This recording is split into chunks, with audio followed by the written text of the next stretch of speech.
you so much, Dr. Mazimba Kaunda, for accepting to be a guest at Crown of Glory. It's such an honor, and I am so delighted to have you here to host you and to discuss about history writing. I know that you're an author, you're a lecturer, and this conversation will be impactful to many people in all corners of the world. So welcome, introduce yourself, and give us any personal details that you feel they're necessary to share. Welcome.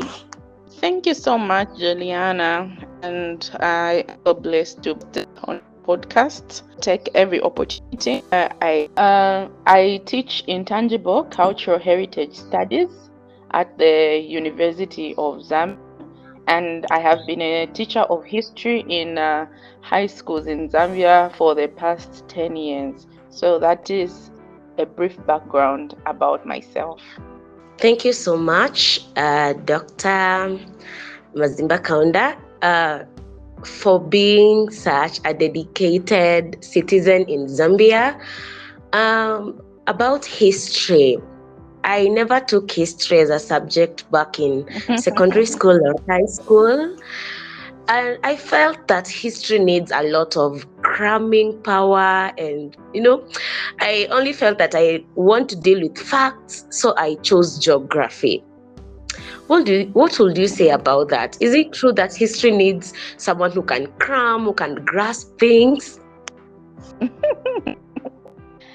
Yes and no. I'm going to say history is an academic subject. So ideally, it is calling for some level of intellectual ability. Now, when you come to history writing, I remember earlier on this year we had a clinic, literally clinic, and you're talking about history writing. And that really helped me.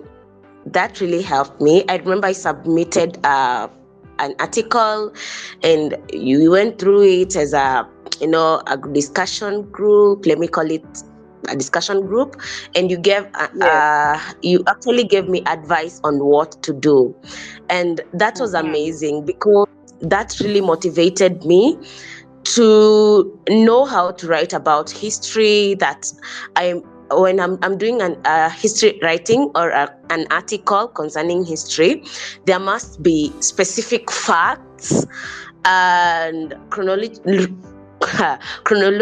order of events. And I was surprised when one of my article was chosen for the anthology KK at 100. Okay, congratulations. Thank you. And that really motivated me. And I thought, what if everybody embraces history writing? What if everybody, puts in their mind that history writing is one of the key things that people should have? So what's interesting about history writing? Why did you choose history? Okay. You know what? I'm glad to hear that there's some positive that came out of the clinic that we had, and you just being able to say you were able to use some of the information and even submitted your article to an anthology and it was selected. It is very inspiring, and I'm sure other people would be interested in hearing your experience. In terms of history, if there is something that has fascinated humanity time immemorial, it is either the past or the future. That's what people are interested. Like, they want to find out more. Even if you go biblically, you're going to find events of even kings like Saul going to consult Midian so that he could so that he could raise Samuel from the dead and ask him some questions. That is someone going to extreme measures to find out the past. Then you also have people going to fortune tellers trying to find out about the future. So the past, the future, it's really boggling for humanity. are always interested in knowing. And there's a saying to say knowledge is power. So when you have knowledge of the past, it is a really powerful. And the more people realize that, the better for humanity, especially for us Africans. I noticing to say that Africans, we have a sort of disconnect. You want to know about yourself. Some people don't even know what their name means. They don't know about their parents, their grandparents. And because of that, we have a sense of identity of who we are and what our place is in the world. And once you don't know who you really are and what your place is in the world, it's difficult for you to know how to move forward. What contribution can I now make? What name can I make? I find it very confusing for Africans because issues of legacy, we're not strong on that. Why do I want to live on this world when I die? It's because we don't know where they left off. So we don't know how to take issues forward.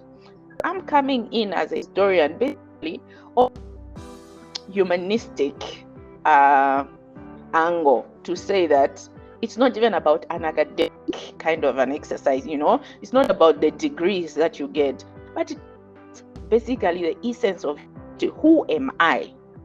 And once you understand who I am from a historical perspective, I have a clear now move of where am I going to go from here. How do I also leave a mark on Zambia, for instance? What did women before the coming of colonialism do in Zambia? I need to understand. That's how we are going to learn now about kingdoms. For me, when I'm learning kingdoms, it's not development, decline, or no, that is textbook stuff. That is not going to take me anywhere. So for me, I'm really looking at the individuals there. What type of values did they have? What type of did they practice? How did they want to move society forward? And then for me now, how do I progress? How do I contribute to my country, to my gender, types of issues? So I feel history is such a big part of who we are. When we reduce it to a subject or an academic discipline, then I think we lose it as a human species, as a country, as anything, we lose it. Oh, thank you. Narrowing down to history writing, what are the elements that you as a lecturer or as a teacher, you want to see in an article written about history? Okay. So now when we talk academically about history, you have to know what is history. Okay? So history is the study of man's past activities and the documentation of that past. So history is everything. It's about technology, it's about economics, it's about medicine, the environment, it's about computers, it's about gender, it's about everything that humans have ever done. It has a past. So that is history. So when you are writing about this past, there is a skill that you have to have, and that is the art of narration. Historians are skilled storytellers by default. So in a historical piece of writing, we expect to see skill in how you tell your story. And you did mention something very important, Juliana, about chronology. In history, we are very, very obsessed with time, how events, how people, how the environment is changing over time, because we believe that humanity is not static. People have not just been the same. So we want to see the developments over time. So chronology simply means ordering your events from the thing that happened first to the thing that happened last. But I do observe, especially in fiction writing, there is liberty to confuse the chronology. I don't know if you've observed that even when you're watching a movie, they do flashback. In this scene, you'll be watching a man as a old person dying on the deathbed. In the next scene, he's now a baby. In the next scene, he's a teenager. So things are not following the chronology. So in fiction writing, you are at liberty to use your creative license. But when you're writing in a professional academic sense, chronology is something that is going to be very important. That's why you now hear people say history is about years, it's about years. The years help us to stick to chronology. In 1991, this is what happened. Then in 1992, then in 1993, just like that. So the idea is not really the focus on the years, but on the pattern, the process that comes out when you use those years. So I want you to be skilled in your storytelling and use chronology. Wow, wow. Can you tell us more about African history? What makes it interesting? African history is the world's history when you think about it. You know, when you're following popular media, you can think Africa has offered the world anything and that we have no place in the world. It's only when you go to history, when you begin to find this rich information about our past and who we are as human beings. For instance, I was teaching 8th class, and they found it so fascinating when I was telling them to say there's the biblical account of where life came from, and that biblical account is based on Jewish culture. So for them, they believe like Eden and everything was in their area because that's their culture, that's all they ever knew. But when we use science now, we are talking about archaeology, paleontology, they are using machines like the radiocarbon dating.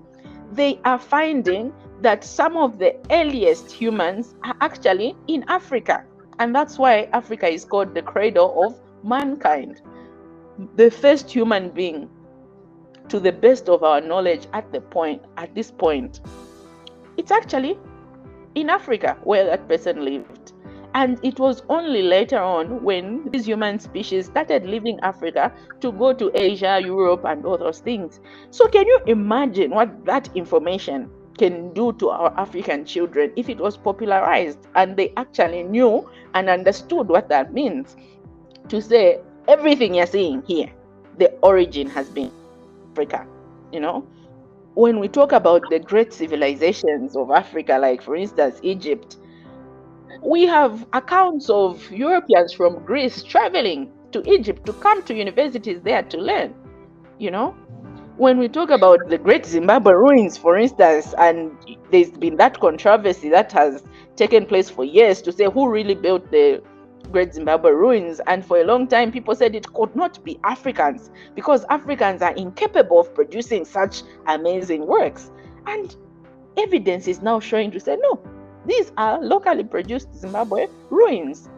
When we talk of our own Kalambo Force in Zambia here, that is where the first use of fire in Africa has been documented. So meaning the first intelligent being to think of using sticks and creating fire to warm and whatever, it was here in Kalambo Falls. So there are all these important issues that are attached to being African, which you can only know by studying or reading about history. And they create so much depth to whom we are as people, and they can give us so much confidence to do so much more because it shows us that we are capable. Maybe over the years we've just lost our confidence and we are failing to tap into our creativity, but the history will give you that assurance to say African history is showing that Africa has had great civilization, it has had great inventions before, and we can do it again. You understand? Yeah. Wow. Dr. Mazimba, we know that you're an author and you say that you've authored maybe several books. Kindly tell us about the books that you've authored, maybe what are they about, and tell us about your influencers for you to be an historian, whom do you look up to? Thank you very much. Thank you very much. You know, I never took history as well when I was in secondary school. And when I went to the University of Zambia some years ago, I did not go there with the idea to take history. I fell into the subject accidentally one day when I was passing by the student theater, and there were these lecturers who were sort of like advising their peers. And I met by one historian, he's now retired, Dr. Chipota. The way he just talked about the subject, you know, say historians, they're very intelligent. They are the ones who, they're like the knowledge hub. As a historian, the way you talk, the way you do, and you know, I was so fascinated. I said, okay, let me give it a shot. And that's how I found myself signing up for a history course. And I remember one of the first topics we learned in the first year was who wrote African history. And that resonated with me to say it was missionaries, it was Europeans, it was Arabs. And it's only later on in the 1940s, 1930s when we see a few mission-educated Africans writing history. So I'm like, okay, so we are not writing our own history. Okay, fine, let's move on. And then I never took literature as well, but I've always loved reading. So you find those friends of mine who take literature in high school, they would share their novels and I was reading. So one particular one was, of course, Chinua Achebe, you know, Things Fall Apart, No Longer at Ease, and I would be reading there. And there's so much history in the works of Chinua Achebe. I found that very fascinating, how you can learn so much about the past while reading an entertaining story, you know? And one particular statement I've read about Chinua Achebe was when he said that until lions have their own historians, every story of the hunt will glorify the hunter. Until lions have their own historians, every story of the hunt will glorify the hunter. So I was like, wow. So it's not what I actually hear until lions learn to write. It's about having someone, a mouthpiece story for them. And here I am with all these degrees in history. I mean, what am I doing with them? Why can't I be the historian that writes about the hunt and not about the hunter? You get? So that's where that idea came from. Say, okay, I really want to get into writing. And I'm not writing for my own sake. No. I'm writing for my sake, for the sake of my audience, my Africans, the children of Africa, the adults of Africa. I want to document how they have lived their lives in whatever form that I can. So I write academic books. So one of my books was a history of the Unga people. There are swamps in Zambia which are found near Lake Bangweulu. They're called the Bangweulu swamps. And when you go in those swamps, there are small indigenous communities that live there. And I was living in that area for almost 6 years. I became very fascinated with this group, the Unga. Why? Because they have their own chiefs. They have their own traditional social, economic, political setup. But their language is quickly dying. They have now started speaking the more common language, Bemba.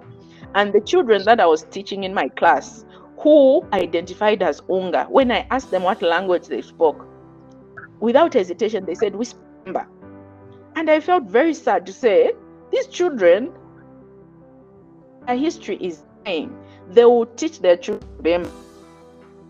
And after 50 years, no one will identify as Unga anymore. So that's where that impetus came from now, to say, I think I need to document their history so that should we lose it, there will be somewhere where it is documented of who they are, and their children can read that information and remind themselves of who they are in this rapidly globalized society where some languages are becoming more pronounced than the other.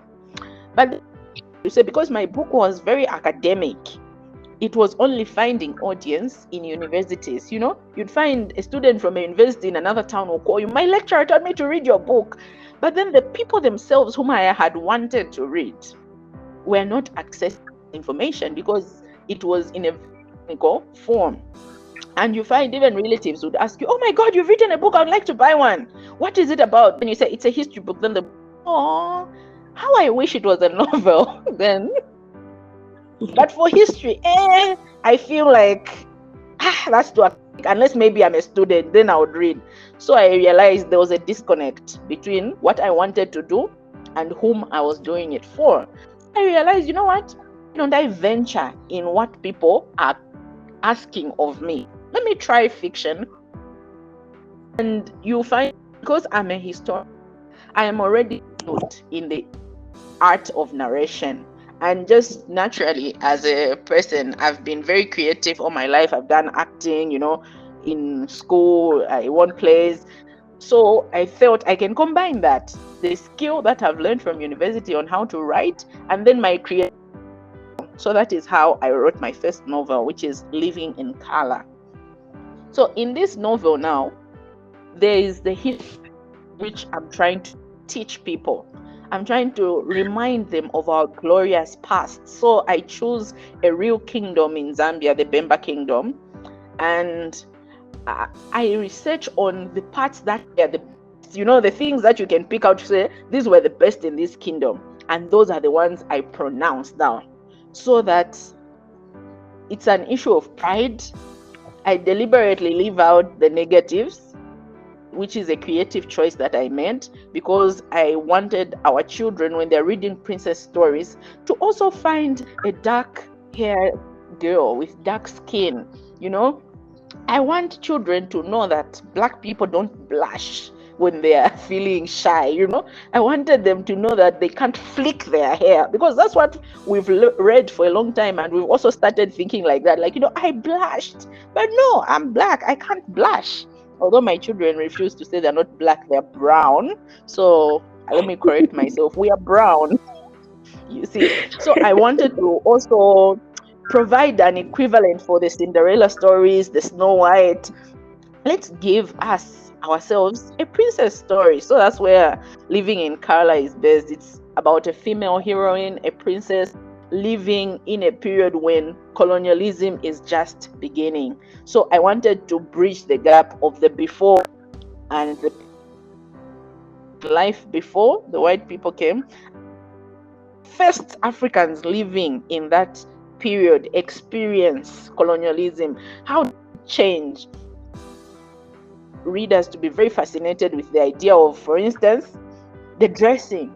So first scenes I'll portray this young princess moving around naked with only covering her privates. And in the next instances, maybe the missionaries are forcing her to now cover up because she is indecent. So I'm trying to show those changes that are coming in. I'm trying to show the changes in language, religion, all those issues.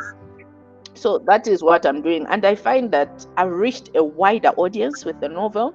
And I receive so many emails and phone calls, people asking me, you must be lying. Is it true that bicycles came in this year? Is it true that this? And I'm so fascinated by the response, because I can see, like, I've engaged the people that I wanted to engage. And it also makes me so humble, because I realize they really do believe in what I'm doing, and they're taking what I say as gospel truth. So I have to be really careful about the information that I put out there. So in my novel, anything that I have created using creative license, I have to be very careful to say this part is not historically accurate. This part is historically accurate, like that. So I'm almost done with my novel, the second one, which is the sequel to Living in Color, and this one is going to continue from where we ended. And academically, again, I'm working on another book which will be on the contribution of Zambians to the First World War. And as soon as people heard that, they were like, oh my God, here you go again, you're now just overreaching. Zambians didn't take part in the First World War. We know for a fact they took part in the Second World War, but not the first. That's just too much. And I'm like, oh my God, then you'll be very interested in reading my new book, because Zambians actually did fight in the war, and Zambia itself was a battleground for 2 years. The Germans in Tanzania were fighting as Zambians in northern province. So all that information, I just want to be that historian that just writes about Africa and the African past and gives tools to the present generations that they can use to foster their own development and their own sense of identity. Wow. Truly speaking, Doctor, you're inspiring me. I just feel like I should have done history, It's never too late. Course. It's never too late. Wow, I just love the ideas, the way you presented your works, especially the novels, and I'm actually looking forward to read that novel. I don't know if I can find it in Kenya, or am I able to get it in Amazon, so that I may also enjoy reading history through a novel. And truly speaking, I'll just tell you frankly that you are an inspiration to many. Until I heard from you, I never loved history. I mean, I even never thought that history is a good thing. Any moment I would hear history, I would just feel like, oh, anyway. And I used not to read news or anything that is connected with history. That would be a no-go for me. And I will admit that was my first clinic. And, I had written an article last year about Kenya's independence, and I never knew what to do about it. I just scribbled down something because I felt that, we are celebrating our independence. So as an upcoming writer, I should just put down something, and so that people may see at least there's an article. Juliana has an article for us as a country.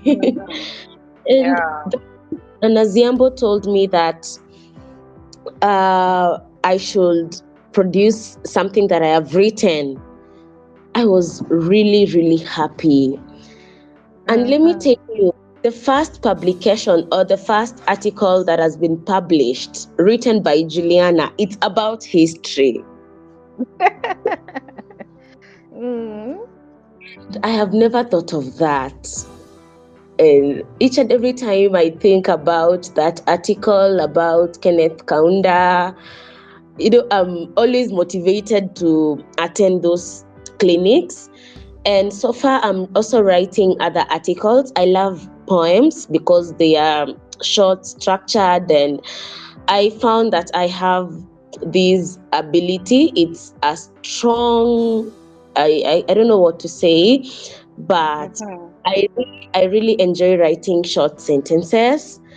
For me, writing a novel would be really strenuous. When I was writing about Kenneth Kaunda, I was, it was such a joy scribbling down the facts about Kenneth Kaunda, knowing who Kenneth Kaunda is. And I felt that it's like I'm interacting with Kenneth Kaunda at a personal level, looking at what he did, his achievements, his weaknesses. And I felt that, wow, I was really missing a lot when I never did when I was not doing anything about history. And I was saying right now I'm working on an anthology about all the 54 African countries. And I'm trying to put down something about their independence. I want to help each and every country celebrate their own independence, their journey to independence. In one collection. I don't know if somebody else has done that before. I've really tried to look at that, but I've not yet seen that. And I feel that this will be something good and a gift for all African countries, and at least interact with the history, how the colonial era wars for each and every country, their colonizers, how they fought tooth to nail, and how they emerged as victories. And here I am wanting to celebrate them. And I hope that will be a gift to each and every country. That's such a great idea, and I feel we need more of those, collaborative Pan-Africanist kind of, because this move to continually present ourselves as separate, I feel like it's old-fashioned now. We should realize we are more connected than we are separated. And then you did ask me where my note is on Amazon, so you can just Google Mutale Mazimba or Living in Amazon, and it will come up, and you can purchase yourself a copy, which you can read through Kindle. And I hope as I write more, I'll be able to play my books on other reading platforms. I'm very excited about anthology, and I'm always interested in having a chat with anyone who is historically inclined. So if you need me for anything, I'm available.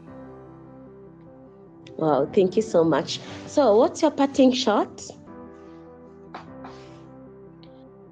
I think I just want to appreciate you, Juliana, and what you're doing, just providing a platform where people can have discussions. And as females, it's always very important to also get to these serious spaces where we can have more critical conversations, because there's always this stereotype to say women cannot be included in conversations, and I'm always interested in just changing that narrative. So I'm so thankful to you for providing this platform for me to just talk about what I love so much, and that is history.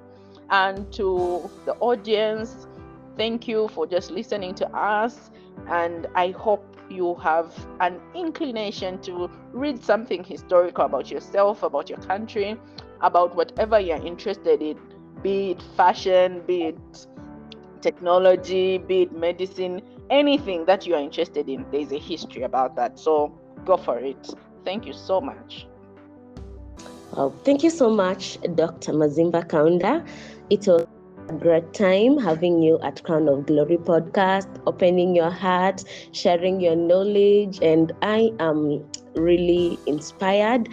And I want to promise you this. I realized it's actually, I didn't realize.